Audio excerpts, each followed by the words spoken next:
Well, here's my new jointer, all set up and ready to go. I've got it plugged into the 20 amp line there. This is a Wellington model that the little woman picked up second hand for a really good price. I can't remember exactly how much it was, but this particular jointer is an older model, but you can buy a very similar newer model from most of the resellers. In Australia was a Carbotech model. This is Wellington Machinery, which is New Zealand. I think Leadercraft did a similar model. In the US it was sold under the Grizzly brand. What they did is they all imported from China and just had their own specifications on it in terms of quality, materials, motor, so on and so forth. This particular one came with a 3 horsepower motor, 5 horsepower 3-phase motor, which is not particularly useful since I don't have 3 phases on the farm. I've only got 2 phases. So my son was working on a project, and this particular motor was for that project, which he abandoned, but he graciously gave it to me. But the problem was that the old mounts didn't fit here. The hole spacing was too wide and too far apart, so I cut out these brackets out of 5mm flat steel, and John came and welded it up. A really brilliant job. Drilled the holes to mount it on here and on this bracket under here, which goes through here, and these are the adjustment bolts here. There are bolts under here, one there, and goes in there. It came a little bit higher because the motor is slightly bigger, so I had to get new belts, had to get a new pulley because the shaft was different size, much bigger shaft, so I got a new pulley.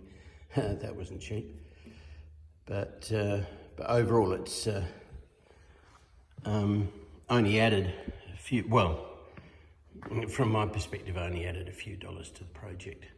But had I bought the motor, would have been another couple $100, $200-300, I think. Had to buy new electrics for it. I thought this was a magnetic interlock, but it's not. It's just a mechanical switch. That's okay.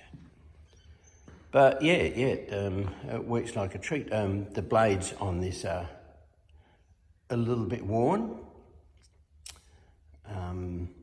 When I say a little bit worn, they're extremely worn. They're blunt. So I need to.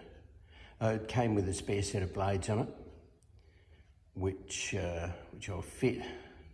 Came with a spanner and the height gauge for the blades that you use to adjust it. And I downloaded the Grizzly manual for the Grizzly equivalent, which is, as I said, pretty much identical.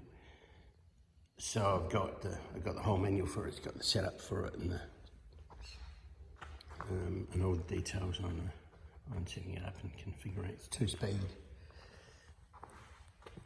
You've got 30 and 16 foot per minute, which is fairly typical. My old jointer is this DeWalt model here. It's the 735, and that's a wonderful. It's a brilliant jointer. I've got the outfit tables on it. It's a great jointer. Got great dust extraction. Works really well. Nice and precise, and has done me proud. But it's there are limitations on it in terms of width. This is another 2 inches wide, 15 inches, and it's also much heavier, so it'll handle much heavier material, and also much more powerful. That I had to do some run some lumber through it to get the thickness down, and it took me forever to do with this unit here. This unit would have done it in a fraction of the time because it's a lot more powerful. So it also has a soft start, which my son gave me. Oh, a slow start. When you first turn it on, it sounds like it's not going to run, but it's just a slow start ramping up.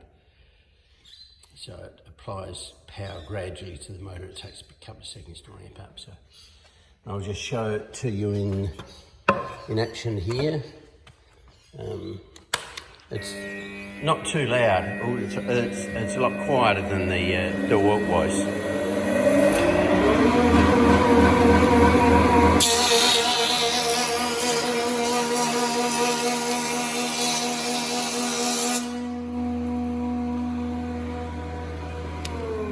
I need to put some dust extraction on it. I've got a little extractor, portable extractor down in the shed.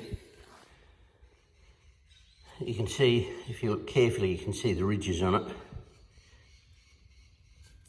There's a big one in the centre here, but there are little ones either side, so it's quite worn. Yeah, I've got a portable dust extractor in the other shed, which I should bring up and use. It's produced a bit of rubbish here. Also, I've got a big bag dust extractor, which I'm going to put up in the corner there, and have conduit coming out to all of the tools, and that'll be a permanent fixture. The next thing I want to do with it is to fit a spiral head to it. I got a quote from a guy in Queensland who imports them and sells them throughout Australia. It's quite good, quite reliable. I've heard good things about him, and but I've got to refresh that quote because it was done before the pandemic.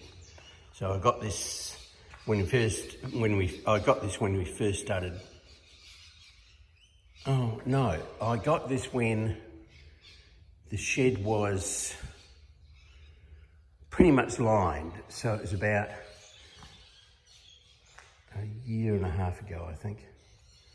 And I was lining the shed. I was going through lining the shed, so I got this then. So I need to as I said, I need to refresh the quote and put aside some money for that. So yeah, that's it. I'm really pleased with it. In fact, I'm not really pleased with it. I am absolutely chuffed.